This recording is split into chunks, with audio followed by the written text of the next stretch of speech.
സുമം മാത്യു. ഞാൻ കോട്ടയം അതിരമ്പുഴയിൽ നിന്ന് വരുന്നു. 2021 ഏപ്രിലാണ് ഞാൻ ആദ്യമായി ഉടമ്പടി എടുത്തത്. എൻ്റെ ഒന്നാമത്തെ എനിക്കുണ്ടായ അനുഭവം എന്ന് പറയുന്നത്, എൻ്റെ വജൈനയുടെ ഭാഗത്ത് കുറേ വർഷങ്ങളായിട്ട് വർഷത്തിലൊരു പ്രാവശ്യമെങ്കിലും ഭയങ്കരമായ ചൊറിച്ചിൽ അനുഭവപ്പെടുന്ന ഒരവസ്ഥയുണ്ടായിരുന്നു. ഈ വർഷം എനിക്കത് കുറേ പ്രാവശ്യം റിപ്പീറ്റ് ചെയ്തു.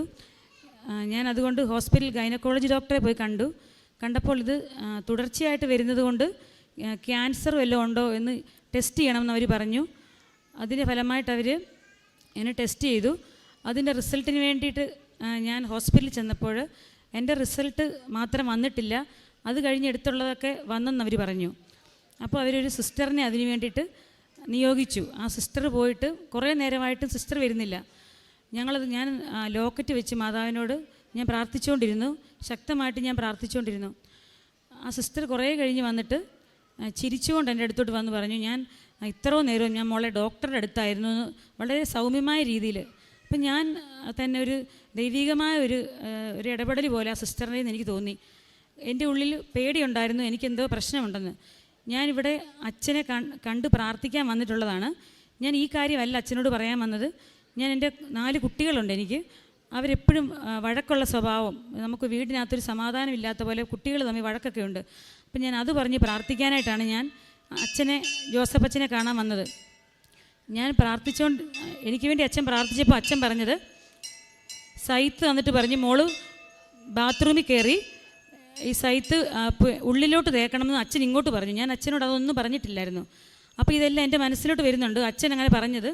അല്ലാതെ എനിക്ക് അവിടെ ഒരു മുഴ പോലെ ആ ഭാഗത്ത് എനിക്ക് ഫീൽ ചെയ്തായിരുന്നു പല പ്രാവശ്യം. അപ്പോൾ ഇതെല്ലാം കൂടെ ആയിരുന്നു, ഞാൻ വളരെയധികം പേടിച്ചിരുന്നു. വീണ്ടും എനിക്കതുപോലെ അത് കഴിഞ്ഞ് വീട്ടിൽ വന്നു. ഒരു പ്രാവശ്യവും കൂടെ എനിക്ക് ആ ഭാഗത്ത് ഭയങ്കരമായിട്ട് ചൊറിച്ചിലും അവിടുന്ന് ഒരു ഫ്ലൂയിഡ് പോലെ വരികയൊക്കെ ചെയ്തു. വീണ്ടും ഞാൻ ഹോസ്പിറ്റലിൽ ചെന്നു. അവരെന്നോട് സ്കാനിങ് ചെയ്യണമെന്ന് പറഞ്ഞു. അങ്ങനെ ഞാൻ ഒറ്റയ്ക്കേ ഉള്ളൂ. അങ്ങനെ സ്കാനിങ് റൂമിലോട്ട് കയറിയപ്പോൾ 4 പേര് എനിക്ക് മുമ്പ് നിൽക്കുവാണ് സ്കാൻ ചെയ്യാനായിട്ട്. ഓരോരുത്തർ ക്യൂ നിൽക്കുക. അങ്ങനെ ഞാൻ ഈ നോക്കുമ്പോൾ 3 പേരുടെ കഴിഞ്ഞു. 3 പേർക്കുമുണ്ട് പ്രശ്നങ്ങൾ. അവിടെ മുഴ, ഇവിടെ മുഴ, വലിയ പ്രശ്നങ്ങളാണ്. ഞാൻ ലോക്കറ്റ് പിടിച്ച് ഞാൻ നിലവിളിക്കുകയാണ് ദൈവത്തോട്. ഉള്ളിൽ ഞാൻ ദൈവത്തോട് നിലവിളിക്കുകയാണ്, മാതാവേ, കൃപാസന മാതാവേ, എൻ്റെ അടുത്ത് വരണേ നിലവിളിച്ചു ഞാൻ. എല്ലാവർക്കും പ്രശ്നങ്ങളുണ്ട്, എനിക്കും തോന്നുന്നുണ്ട് എൻ്റെ ഉള്ളിൽ പ്രശ്നമുണ്ടെന്ന്. അത് കഴിഞ്ഞ് എൻ്റെ ടേൺ ആയപ്പോഴത്തേക്കും ബെഡിൽ കടന്നോളാൻ പറഞ്ഞ് ഡോക്ടർ പുറത്തേക്ക് പോയി.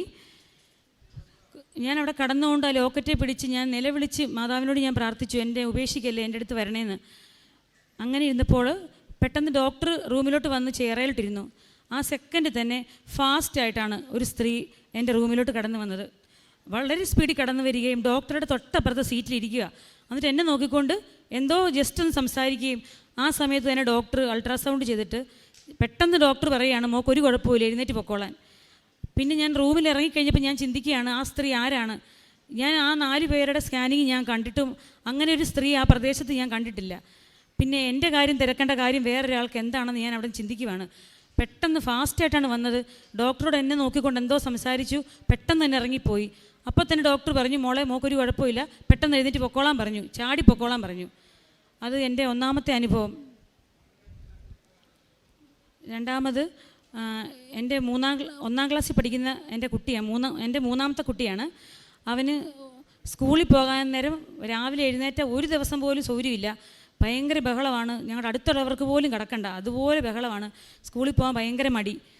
ഞങ്ങളെല്ലാം വടിയും കൊണ്ട് ഓടുകയും വീടിന് ചുറ്റും കിടന്നവൻ ഓട്ടമാണ്. ഞങ്ങൾ കാറിൽ ബലമായി പിടിച്ച് സ്കൂളിൽ കൊണ്ടുചെല്ലും. അവിടെ ചെന്ന് കഴിഞ്ഞാൽ പുറത്തിറങ്ങത്തില്ല, കാറിനകത്തിരുന്ന് തന്നെ. പിന്നെ ടീച്ചേഴ്സും ആയമാരും വന്നാണ് അവനെ ഇറക്കിക്കൊണ്ട് പോയത്. അത്ര വലിയ ബഹളമായിരുന്നു. അങ്ങനെ ഞാൻ എന്നെ തന്നെ വിശദീകരിക്കുകയും ഞാൻ സാക്ഷ്യം പറയാവുന്ന നേർന്ന് പ്രാർത്ഥിക്കുകയും ചെയ്തതിൻ്റെ ഫലമായിട്ട് ഇപ്പോൾ അവൻ തന്നെയാണ് ബസ്സിൽ കയറി തന്നെത്താനെ ആണ് അവൻ പോകുന്നത്. ഇപ്പോൾ അങ്ങനെ ഒരു വഴക്കോ ബഹളമോ ഒന്നുമില്ല. ഈ കാര്യം ഞാൻ മറന്നിരിക്കുമായിരുന്നു. പക്ഷേ ഈയിടെ റിസൾട്ടിന് വേണ്ടി ഞാൻ സ്കൂളിൽ ചെന്നപ്പോഴാണ് ടീച്ചർ ഇങ്ങോട്ട് പറയുകയാണ്, അമ്മയുടെ പ്രാർത്ഥന ഏതായാലും ഫലിച്ചു, അവന് വലിയ മാറ്റമാണ്, ഇപ്പോൾ കരച്ചിൽ വഴക്കില്ലെന്ന് തന്നെയല്ല, അവന് ഭയങ്കര മാറ്റമുണ്ട്, അപ്പോൾ അമ്മയുടെ പ്രാർത്ഥന ഫലിച്ചു എന്ന് ടീച്ചർ ഇങ്ങോട്ട് പറഞ്ഞു. പിന്നെ 3ാമതായിട്ട് എൻ്റെ മകൾക്ക് അസിഡിറ്റിയുടെ പ്രശ്നമുണ്ടായിരുന്നു. സ്കൂളിൽ അവൾ ചെന്നാലും ടീച്ചർ എപ്പോഴും സിക്ക് റൂമിലോട്ട് അവളെ വിടും. അവൾ പറയും ശ്രദ്ധിക്കാൻ വരുന്നു, ശ്രദ്ധിക്കണം, ഇതൊക്കെയാണ് സ്കൂളിൽ ചെന്ന് എപ്പോഴും പരിപാടി. അപ്പോൾ വീട്ടിൽ വെച്ചാണെങ്കിലും അവൾക്ക് എന്തെങ്കിലും നമ്മൾ രാവിലെ ഭക്ഷണം കൊടുക്കുമ്പോൾ അവൾ പറയും എനിക്ക് വേണ്ട, ശ്രദ്ധിക്കാൻ വരുന്നെന്ന്.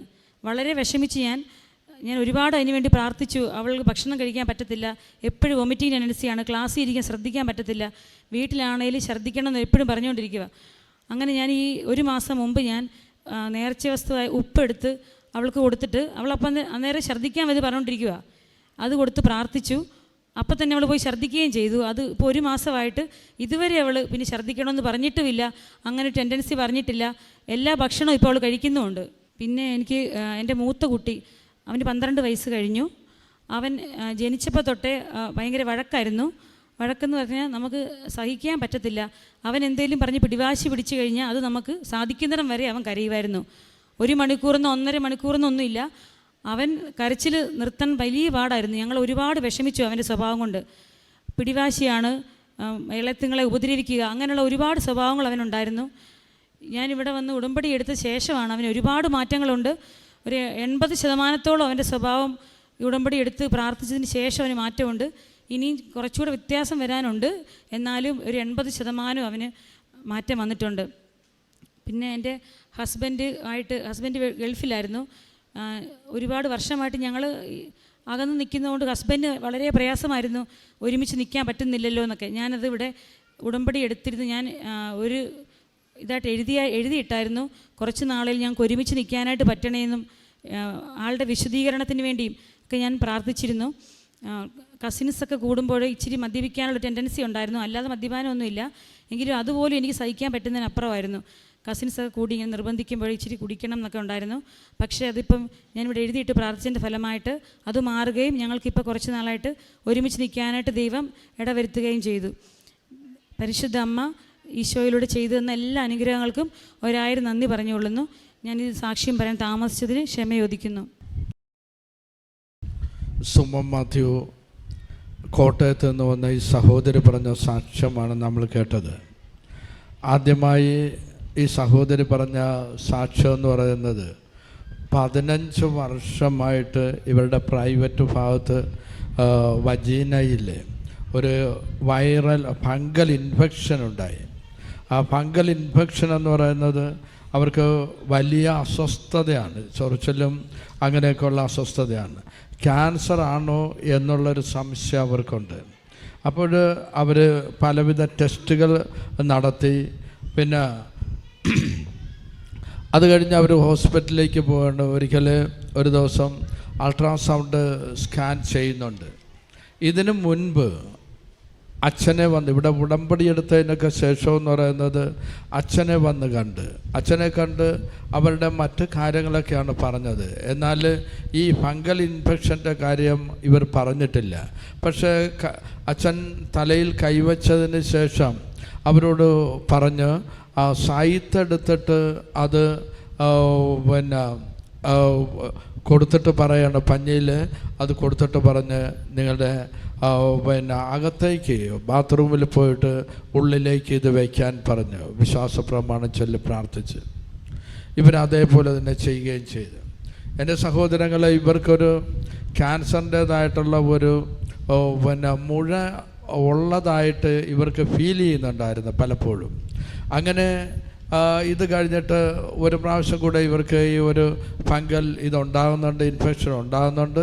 പക്ഷേ ഇതിന് ശേഷം ഇവർ ശക്തമായി പ്രാർത്ഥിച്ചുകൊണ്ടിരിക്കുകയാണ്. അൾട്രാസൗണ്ട് സ്കാൻ ചെയ്യാനായിട്ട് തിയേറ്ററിൽ അവിടെ റൂമിൽ കയറി കിടക്കുന്ന സമയത്ത് ഡോക്ടർ അവിടെ ഇരുന്ന് സ്കാൻ ചെയ്തുകൊണ്ടിരിക്കുമ്പോൾ ഒരു ലേഡി പെട്ടെന്ന് വളരെ സ്പീഡിൽ ഈ ഡോക്ടറിൻ്റെ അടുത്തേക്ക് വരികയും അദ്ദേഹത്തോട് എന്തോ ഒന്നിങ്ങനെ ഈ സഹോദരിയെ ഒന്ന് നോക്കിയിട്ട് എന്തോ ഒന്ന് പറഞ്ഞു. ഉടനെ തന്നെ ഡോക്ടർ ആ സ്കാനിങ്ങിൻ്റെ നിർത്തിയിട്ട് പറയുകയാണ്, നിങ്ങൾക്കൊരു കുഴപ്പവുമില്ല, നിങ്ങളെല്ലാം ഓക്കെയാണ്, നിങ്ങൾ പോയിക്കോളാൻ പറയുന്നു. അപ്പോൾ ഇതെന്ന് പറയുന്നത് അമ്മ മാതാവാണ്, സഞ്ചാരി മാതാവാണ്. ആ അമ്മ അന്നേരം അതിന് കാരണമുണ്ട്. ഈ മകള് ആ കട്ടിലേ കിടന്നുകൊണ്ട് ഉടമ്പടി കാശരൂപം കയ്യിൽ പിടിച്ചുകൊണ്ട് വളരെ ശക്തമായി പ്രാർത്ഥിച്ചു കൊണ്ടിരുന്നു. ഈ ഒരു അസുഖം ഉണ്ടായിരുന്നത് എനിക്ക് പൂർണ്ണ സൗഖ്യം തരണം, അമ്മയ്ക്ക് മാത്രമേ അതിന് കഴിവുള്ളൂ എന്ന് പ്രാർത്ഥിച്ചു കൊണ്ടിരിക്കുന്നപ്പോഴാണ് ഈ സംഭവം നടക്കുന്നത്. അതിനുശേഷം എന്ന് പറയുന്നത് പരിശോധനയിലൊക്കെ എന്ന് പറയുന്നത് ഇവർക്ക് ഒരു കുഴപ്പമില്ല, ആ അസുഖം പിന്നീട് വന്നിട്ടുമില്ല, ഈ ഫംഗൽ ഇൻഫെക്ഷൻ പിന്നെ വന്നിട്ടുമില്ല. പിന്നീട് അത് കഴിഞ്ഞിട്ട് അവർ പറഞ്ഞ സാക്ഷ്യം എന്ന് പറയുന്നത് തൻ്റെ മൂന്നാമത്തെ കുട്ടി സ്കൂളിൽ പോകുന്ന ദിവസം എന്ന് പറഞ്ഞാൽ ഭയങ്കര ശാഠ്യവും ഭയങ്കര പ്രശ്നമാണ്. അത് സാധാരണ ഉള്ള ഒരു കരച്ചിലോ ബഹളമൊന്നുമല്ല. അത് ആൾക്കാരെല്ലാം വരും, വണ്ടിയിൽ കയറ്റി അവിടെ കൊണ്ടുപോയാലും വലിയ പ്രശ്നമാണ്. അത്തരമായ ഒരു വയലൻ്റ് ആയിട്ടുള്ള ഒരു അബ്നോർമൽ ആയിട്ടുള്ള പ്രശ്നമാണ് കാണിക്കുന്നത്.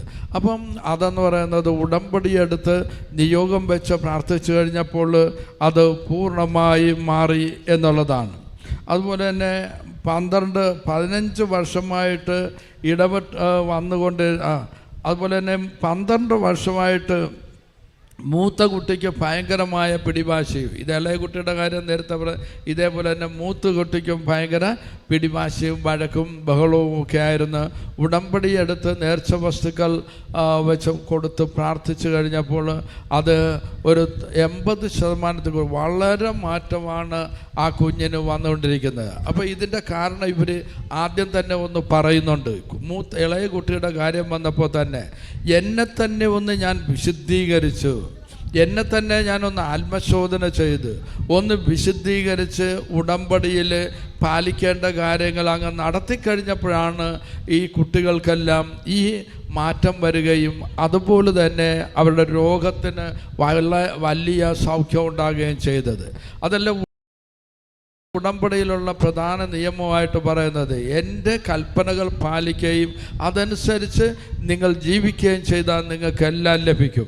ഈ മകള് ഉടമ്പടി എടുത്ത് പ്രാർത്ഥിച്ച് വിശ്വാസത്തോടുകൂടി ആ കട്ടിലിൽ കിടന്നുകൊണ്ട് കാശരൂപം കയ്യിൽ പിടിച്ച് മുറുകെ പ്രാർത്ഥിക്കുമ്പോൾ, സ്കാൻ ചെയ്തുകൊണ്ടിരിക്കുമ്പോൾ സഞ്ചാരി മാതാവ് തന്നെയാണ് അവിടെ വന്നത്.